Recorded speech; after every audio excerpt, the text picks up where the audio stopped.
बनाऊंगा।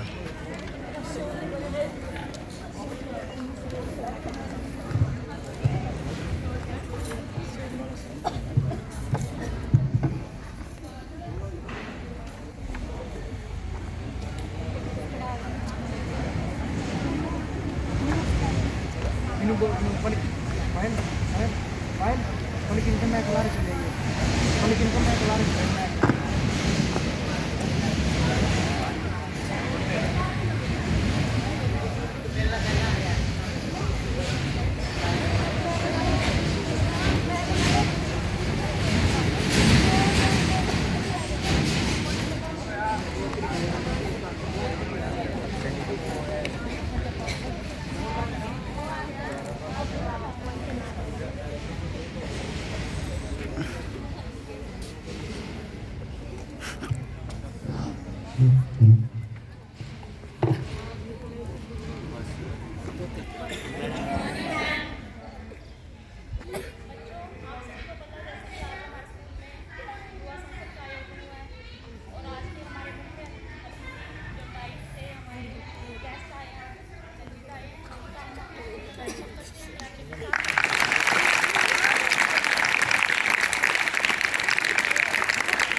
माननीय सभासदों, माननीय सभापति अध्यक्ष महोदय,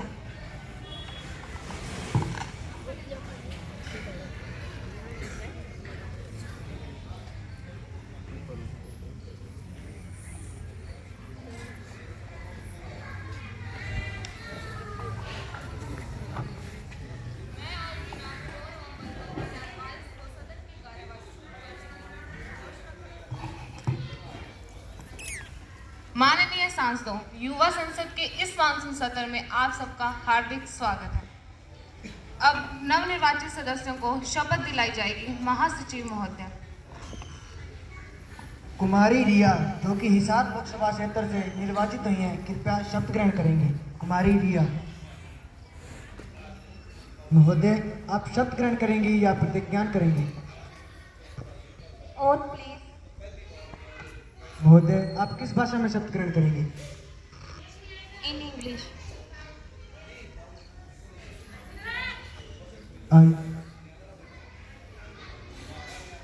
I, Riya, having been elected a member of Youth Parliament, do swear in the name of God that I will bear true faith to the Constitution of India as by law established, and I will uphold the sovereignty and integrity of India, and I will faithfully discharge the duty upon which I am about to enter. Thank you.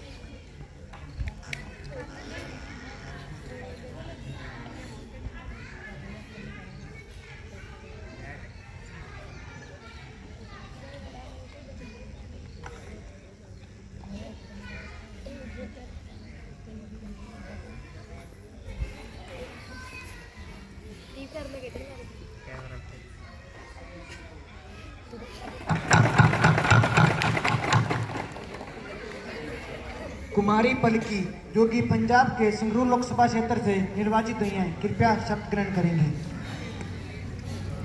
महोदय, आप शपथ ग्रहण करेंगी या प्रतिज्ञा करेंगी? महोदय, मैं शपथ ग्रहण करूंगी। महोदय, आप किस भाषा में शपथ ग्रहण करेंगे? महोदय, मैं हिंदी भाषा में शपथ ग्रहण करूंगी। मैं पलकी कुमारी, जो युवा संसद की लोकसभा की सदस्य निर्वाचित हुई हूँ, ईश्वर की शपथ लेती हूँ कि मैं विधि द्वारा स्थापित भारत के संविधान के प्रति श्रद्धा और निष्ठा रखूंगी, देश की प्रभुसत्ता और एकता को बनाए रखूंगी तथा जिस पद को मैं ग्रहण करने वाली हूँ उनके कर्तव्यों का श्रद्धापूर्वक निर्वहन करूंगी। धन्यवाद।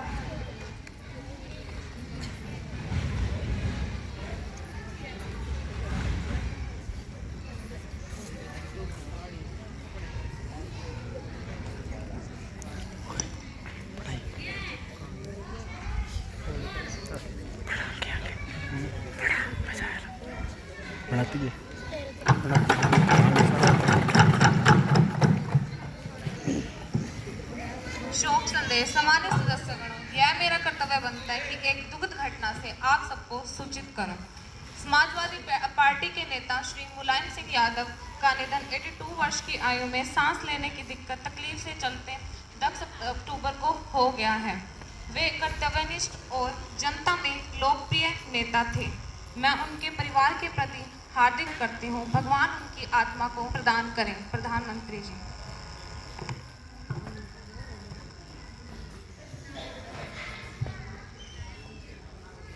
वे एक शिक्षक थे।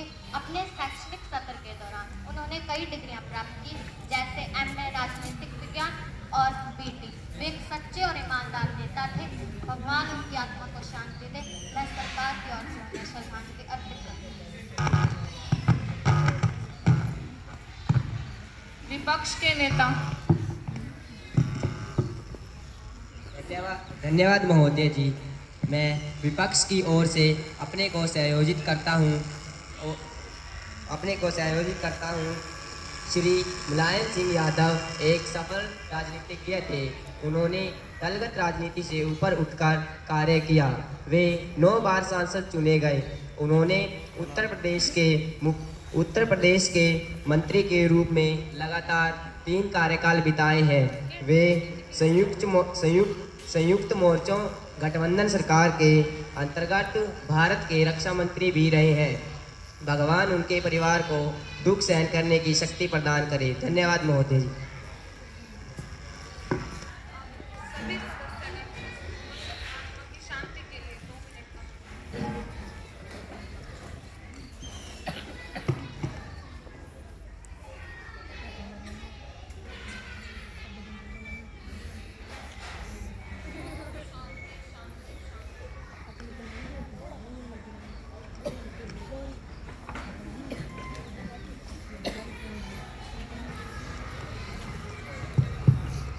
अब प्रधानमंत्री जी सदन में नए मंत्रियों का परिचय करवाएं। प्रधानमंत्री जी।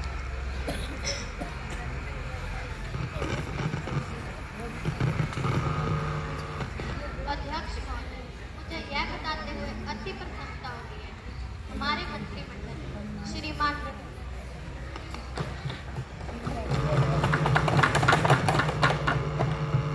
हमारे जल संसाधन मंत्री नियुक्त किए गए।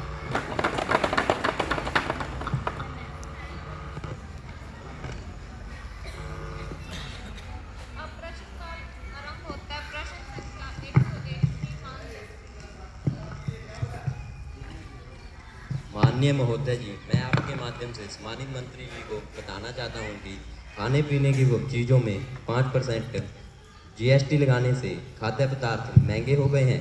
आलम यह है कि आटा दाल चावल के दामों में बढ़ोतरी हुई है, जिसका असर आम आदमी के जीवन और बजट पर पड़ रहा है। देश भर के कारोबार इसे वापस लेने की मांग कर रहे हैं।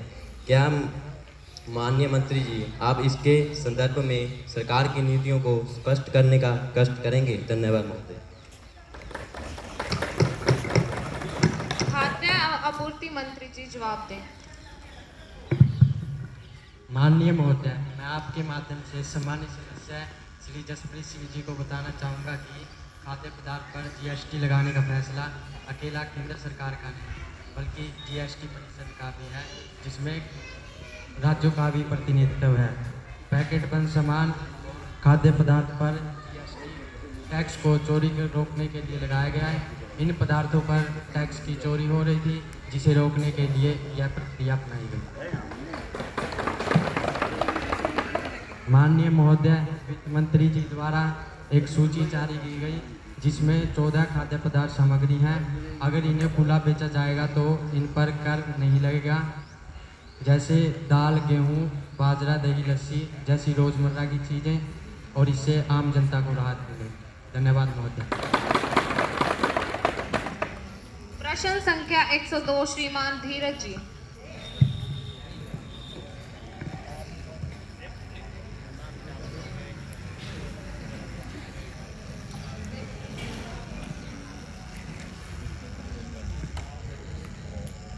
माननीय महोदय, प्रधानमंत्री जी यह बताने कष्ट करेंगे और दूषित होते पर्यावरण की सुरक्षा के लिए हमारी सरकार क्या क्या नीति अपना रही है। क्या यह नीति अपने उद्देश्य की पूर्ति में सफल है? यदि हाँ तो तर्क दें, यदि नहीं तो इस संबंध में क्या उपाय कर रही है? धन्यवाद मैम। पर्यावरण मंत्री जी। माननीय महोदय, मैं आपके माध्यम से माननीय सदस्य को बताना चाहती हूँ कि पर्यावरण प्रदूषण को कम करने के लिए सरकार द्वारा NCAP यानी राष्ट्रीय स्वच्छ वायु कार्यक्रम के तहत काम किया जा रहा है। इसके लिए सरकार द्वारा 300 करोड़ का बजट भी जारी किया गया है। माननीय महोदय, मैं आपके माध्यम से वायु गुणवत्ता पर नजर रखने के लिए 339 शहरों में 782 वायु गुणवत्ता निगरानी केंद्र स्थापित किए गए हैं। माननीय महोदय, सरकार द्वारा सिंगल यूज प्लास्टिक पर रोक लगाने का कार्य किया जा रहा है। महोदय, प्लास्टिक के कैरी बैग की जगह कपड़े, कागज और जूट से बने थैलों को प्राथमिकता दी जा रही है।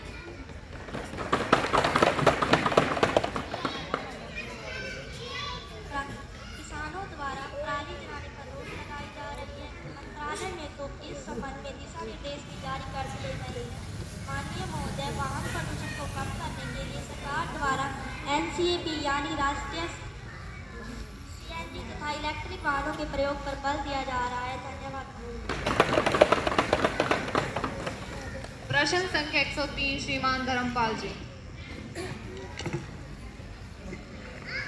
माननीय महोदय, मैं आपके माध्यम से माननीय बिजली मंत्री जी को बताना चाहता हूं कि बिजली की कमी ने ग्रामीण लोगों के जीवन को प्रभावित किया है और ग्रामीण इलाकों के बच्चों का भविष्य अंधकार में डाल दिया है।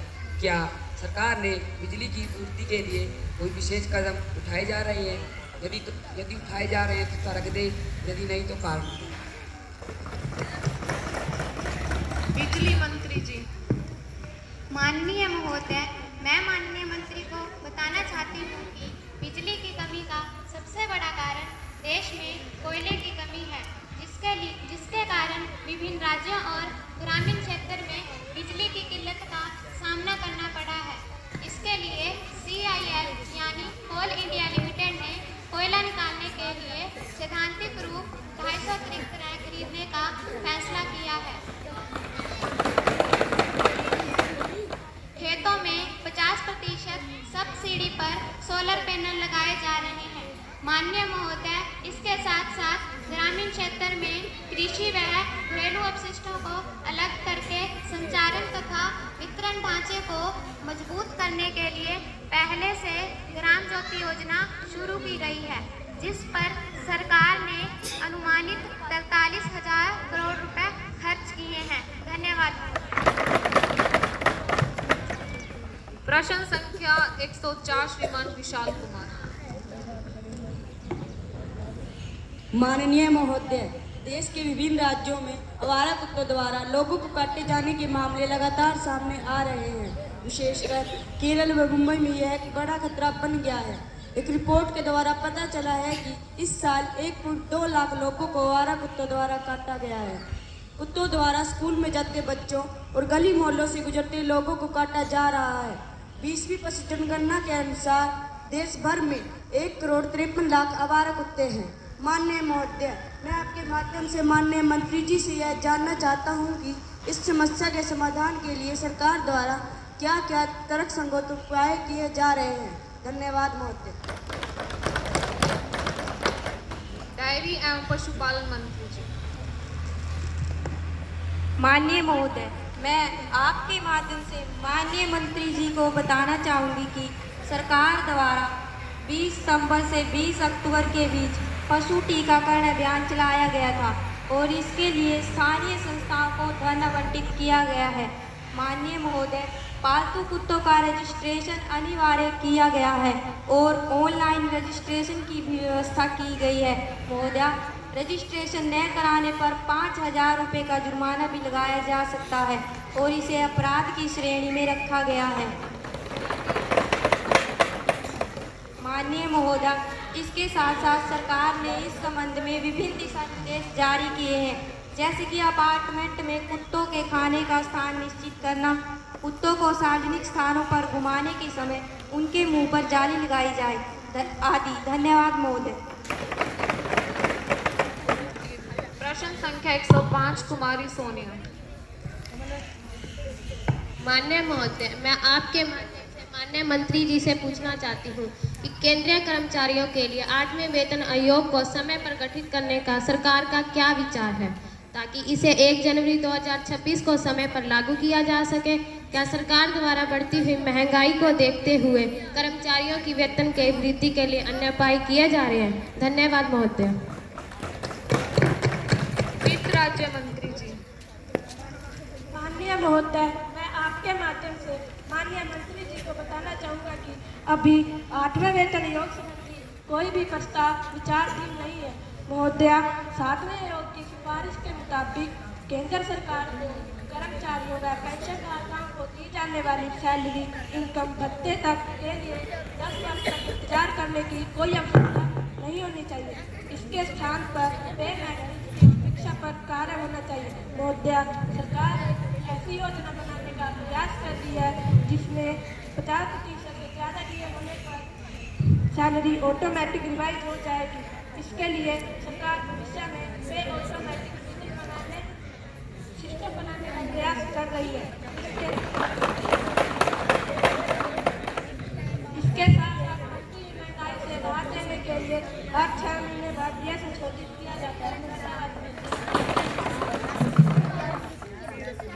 अब शून्यकाल प्रारंभ होता है।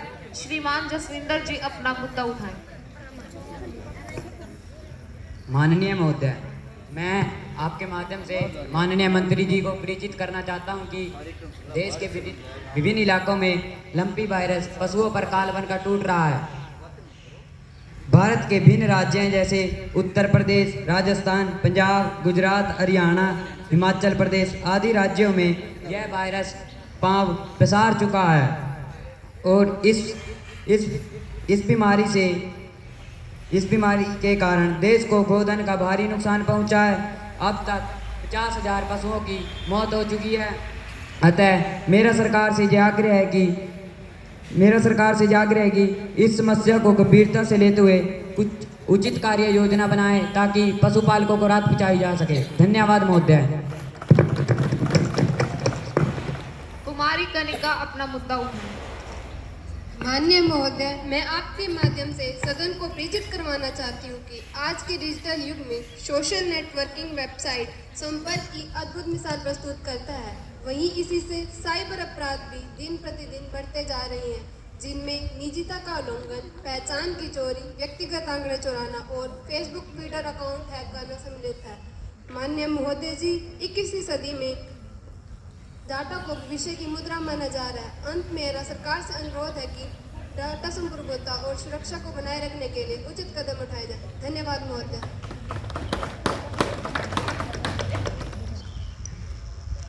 संसदीय कार्य मंत्री जी।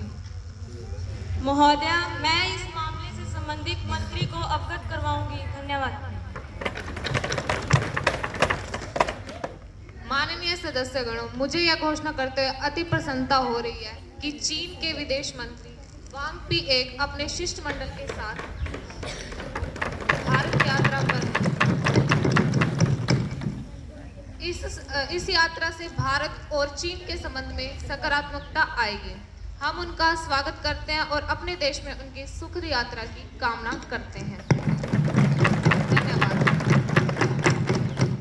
अब सभा पटल पर पत्थर रखे जाएंगे। माननीय स्वास्थ्य एवं परिवार कल्याण मंत्री जी।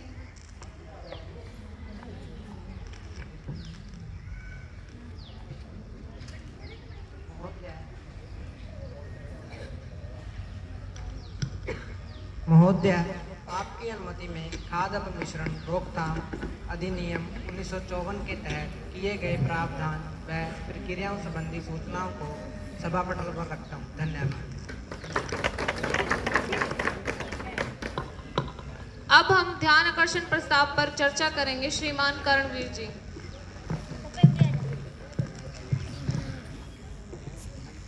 माननीय महोदय, शिक्षा किसी देश और देशवासियों को अग्रसर करने का एक महत्वपूर्ण साधन है। मैं माननीय मंत्री जी का ध्यान नई शिक्षा नीति 2020 को व्यवहारिक रूप देने में उत्पन्न कठिनाई की ओर करना चाहता हूं। मैं अनुरोध करता हूँ कि इस संबंध में वे अपना विचार प्रकट करें। धन्यवाद महोदय। माननीय शिक्षा मंत्री जी स्पष्ट करें। माननीय महोदय, मैं आपके माध्यम से नई शिक्षा नीति 2020 की मुख्य बातों पर प्रकाश डालना चाहूँगी। नई शिक्षा नीति ने 34 वर्ष पश्चात 1986 की राष्ट्रीय शिक्षा नीति की जगह लेगी। इसमें 10+2 के वर्तमान फॉर्मेट की जगह 5+3+3+4 का पैटर्न अपनाया जाएगा। नई शिक्षा नीति की मुख्य विशेषताएं यह है कि बच्चे कक्षा 5वीं तक स्थानीय भाषा में पढ़ सकेंगे। इससे विद्यार्थियों का पढ़ाई के प्रति रुझान बढ़ेगा। माननीय महोदय, इसके साथ साथ मिडिल स्टेज में कंप्यूटर कोडिंग, वोकेशनल कोर्स के प्रयोग से विद्यार्थियों में विभिन्न कौशल विकसित किए जाएंगे। सेकेंडरी स्टेज पर बच्चों में क्रिटिकल थिंकिंग, विदेशी भाषाओं को सीखना शामिल होगा और विद्यार्थी अपनी रुचि के अनुसार विषय पढ़ सकेंगे। सरकार द्वारा इस नीति में जीडीपी का 6% खर्च किया जाएगा। धन्यवाद महोदय। श्रीमान कर्णवीर जी। माननीय महोदय, मैं आपके माध्यम से माननीय मंत्री को बताना चाहता हूँ, यदि स्थानीय भाषा शिक्षा का माध्यम होगी, इसमें अनेक समस्या उत्पन्न होगी। उदाहरण के लिए नई दिल्ली जैसे केंद्र शासित प्रदेश में के स्कूलों में अनेक राज्य के बच्चे होंगे जो एक ही स्कूल में अलग अलग स्थानीय भाषा बोलेंगे। मेरा प्रश्न यह है कि उनकी माध्यम कौन सी मातृभाषा होगी।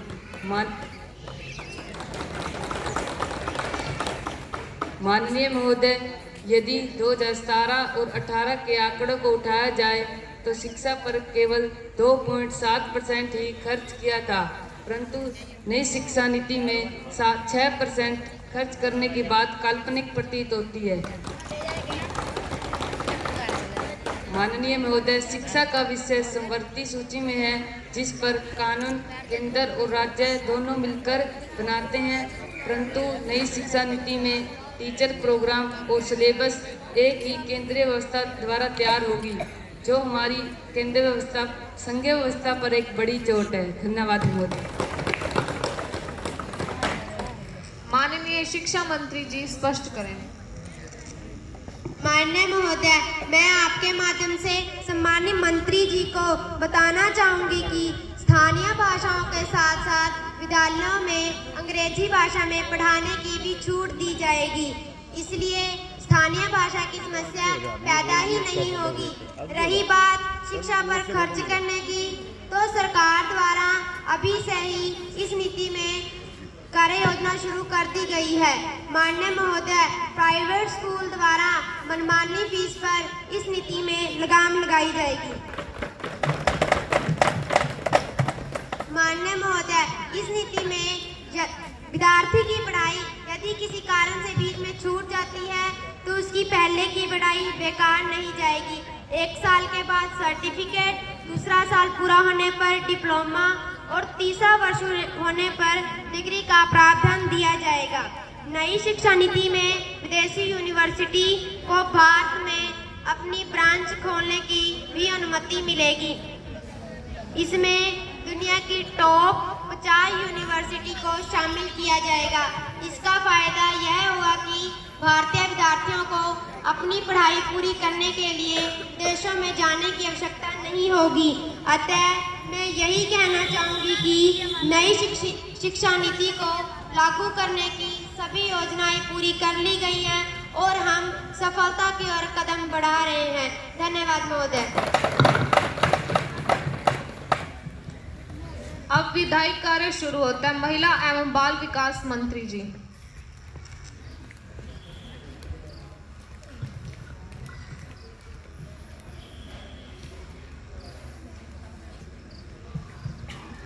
महोदय, मैं किशोर अपराध अधिनियम 2015 में संशोधन के लिए विधेयक पुनर्स्थापित करने की अनुमति चाहती हूँ। धन्यवाद महोदय। प्रश्न किशोर अपराध अधिनियम संशोधन करने के लिए विधेयक पुनर्स्थापन करने की अनुमति दी जाए। जो इसके पक्ष में है कृपया हाँ करें और जो इसके विपक्ष में है कृपया नहीं करें। मैं समझती हूँ हाँ का बहुमत है, हाँ का बहुमत है, हाँ का बहुमत है। अतः अनुमति दी जाती है। विधेयक का प्रथम वाचन खत्म होता है। विधेयक का द्वितीय वाचन कल प्रारंभ किया जाएगा। विधेयक का द्वितीय वाचन प्रारंभ होता है। अब सदन में महिला आरक्षण विधेयक 2022 के प्रस्ताव पर विचार किया जाएगा। सामाजिक अधिकारिता मंत्री जी। माननीय महोदय, हमारा देश विश्व का सबसे बड़ा लोकतांत्रिक देश है। फिर भी बदलती परिस्थितियों को ध्यान में रखते हुए महिला आरक्षण विधेयक 2022 लाया गया है।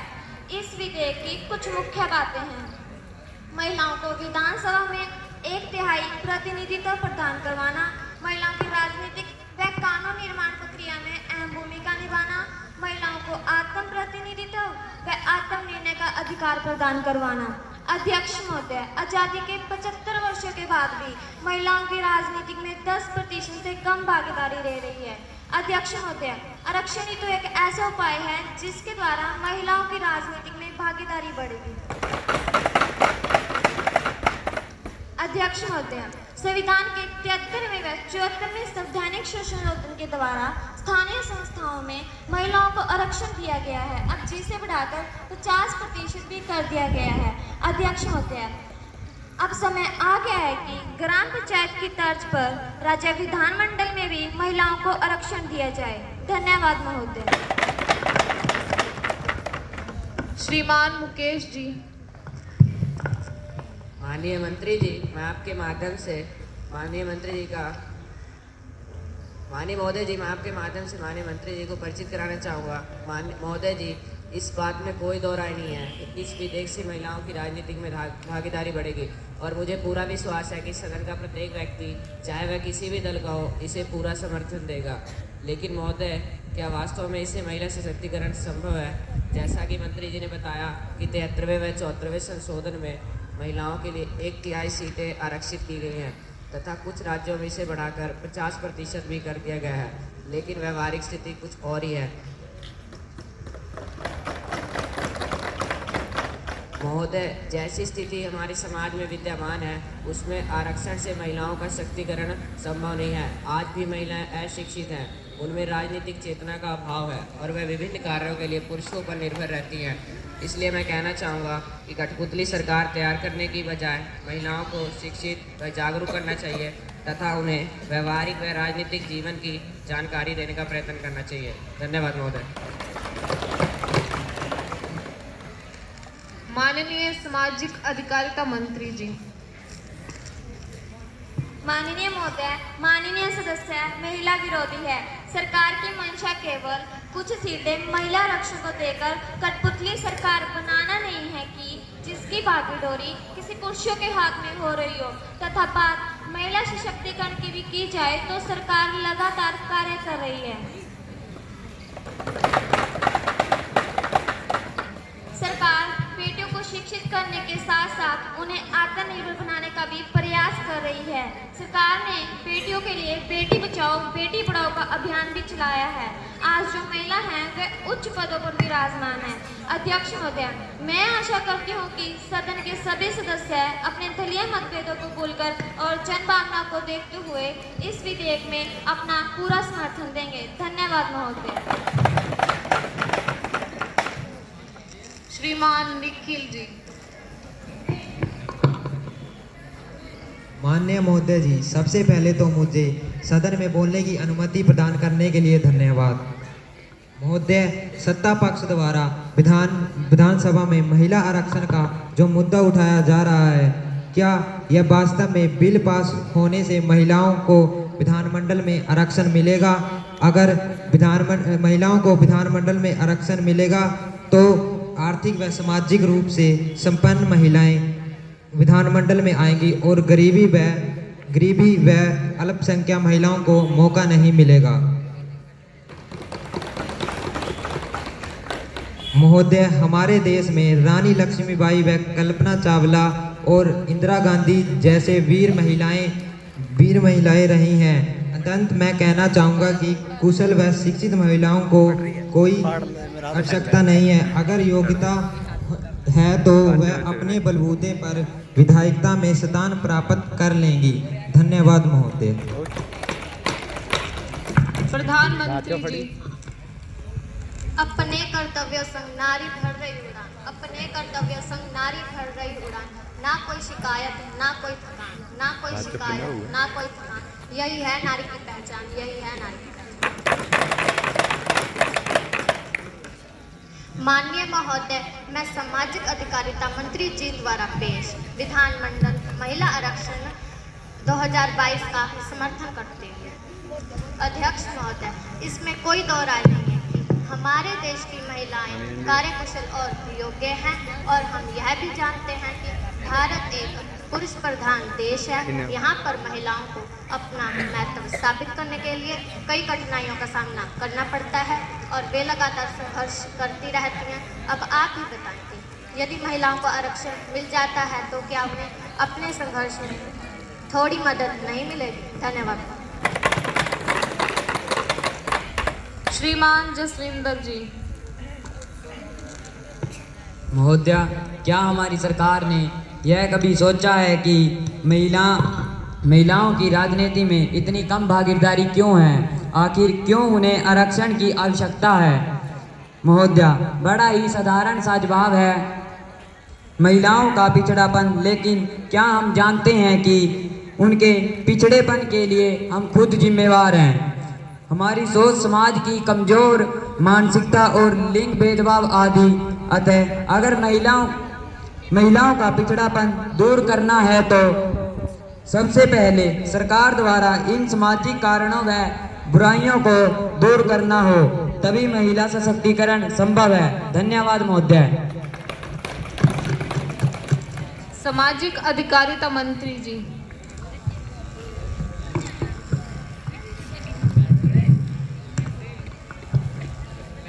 माननीय, हमारे देश में 2024 के चुनाव की भूमिका को तैयार करने के लिए सभी राज्यों में भी स्थानीय शासन के चुनाव चल रहे हैं, लेकिन किसी भी राजनीतिक दल ने महिलाओं की समानता व विधानमंडल में उनके आरक्षण की बात नहीं कही।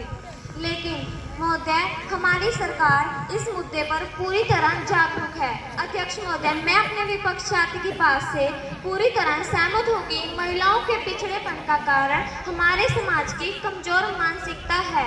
अध्यक्ष महोदय, आरक्षण के द्वारा ही तो हमारी सरकार इस कमजोर मानसिकता को समाप्त करने का प्रयत्न कर रही है। अध्यक्ष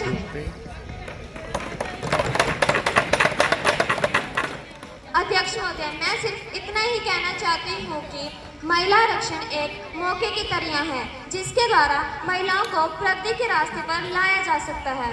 अध्यक्ष महोदय, मैं सदन के सभी सदस्यों से अनुरोध करना चाहती हूँ कि वह महिला हित को ध्यान में रखते हुए इस विधेयक में 100% अपना समर्थन देंगे। धन्यवाद महोदय। प्रश्न है कि महिला आरक्षण विधेयक 2022 पर विचार किया जाए। जो इसके पक्ष में कृपया हाँ कहें और जो इसके विपक्ष में कृपया नहीं कहें। मैं समझती हूँ कि हाँ का बहुमत है, हाँ का बहुमत है, हाँ का बहुमत है, अतः प्रस्ताव स्वीकार कर लिया जाता है। अब प्रश्न है कि खंड 3 से 10 तक विधेयक का अंग बने। जो इसके पक्ष में है कृपया हाँ कहें और जो इसके विपक्ष में कृपया नहीं कहें।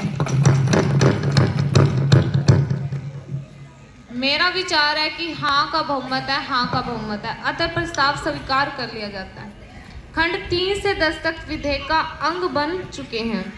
अब प्रश्न है कि खंड 1 अधिनियम सत्र तथा विधेयक का शीर्षक का अंग बने। जो इसके पक्ष में है कृपया हाँ कहें और जो इसके विपक्ष में है कृपया नहीं कहें। मैं समझती हूँ कि हाँ का बहुमत है, हाँ का बहुमत है, हाँ का बहुमत है, अतः प्रस्ताव स्वीकार कर लिया जाता है। इस विधेयक का तीसरा वाचन 6 नवंबर 2022 को होगा। वीडियो चाहिए। विधेयक का तीसरा वाचन। माननीय सामाजिक अधिकारिता मंत्री जी।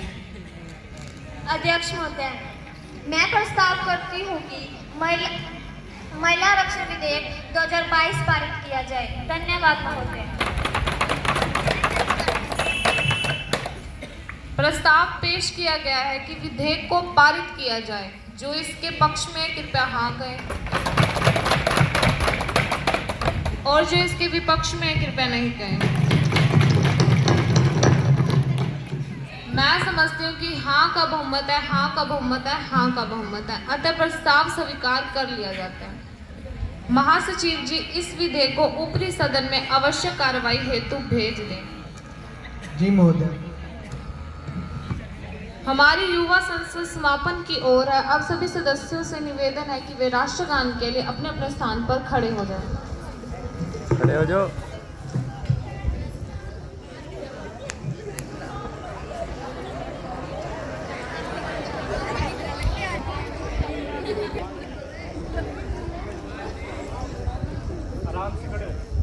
जनगण मन अधिनायक जय हे भारत भाग्य विधाता। पंजाब सिंध गुजरात मराठा द्राविड़ उत्कल बंग। विंध्य हिमाचल यमुना गंगा उच्चल जलधि तरंग। तब शुभ नामे जागे तब शुभ आशीष मांगे। गाए जब जय गाथा जन गण मंगलदायक जय हे भारत भाग्य विधाता। जय हे जय हे जय हे जय जय जय जय हे।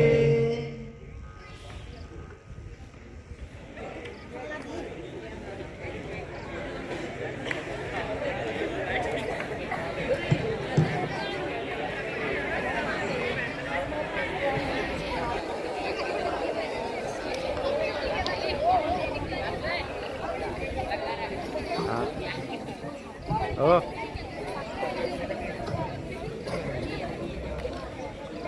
5 मिनट हो गए। 5 मिनट हो गए। 37 38 हो गए। 38